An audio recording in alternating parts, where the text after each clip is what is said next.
wasiwaku dan bermula bersiwak mustahabun dan bermula bersuci itu dituntut sunahkan pada tiap-tiap keadaan terkecuali sesudah tergelincir matahari bagi orang yang berpuasa dan bermula dianya bersuci pada 3 segala tempat itu bersamatan dituntut sunatkan. Mana-mana 3 itu?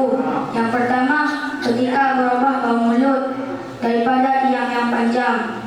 Kedua, ketika bangun daripada tidur. Yang ketiga, ketika bangun kepada solat. Pada hari ini ada satu oleh tokoh musannaf ingin menjelaskan kepada kita semua tentang apa musannaf jelaskan kepada kita semua tentang hukum bersiwak. Hukum bersiwak itu dituntut sunatkan, berarti sunat pada tiap-tiap saja, di mana saja, kapan saja. Tapi bagi orang berpuasa hanya sampai tergelincir matahari, itu bagi orang berpuasa. Tapi kalau orang tidak berpuasa, kapan saja, di mana saja boleh, tidak ada masalah. Dan dan 3 tempat bersuci itu mana-mana 3 itu. Yang pertama,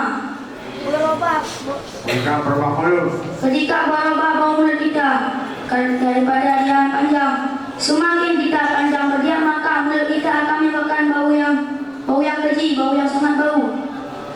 Dan yang kedua, ketika kita bangun daripada tidur, mengapa? Karena kita waktu tidur kita tidak makan apa-apa. Makanya waktu kita bangun mulut kita bau. Maka disunatkan bersiwak. Yang ketiga, hendak sholat. Mengapa? Jika kita hendak sholat bersiwak maka pahalanya banyak sekali. Hukumnya sunat.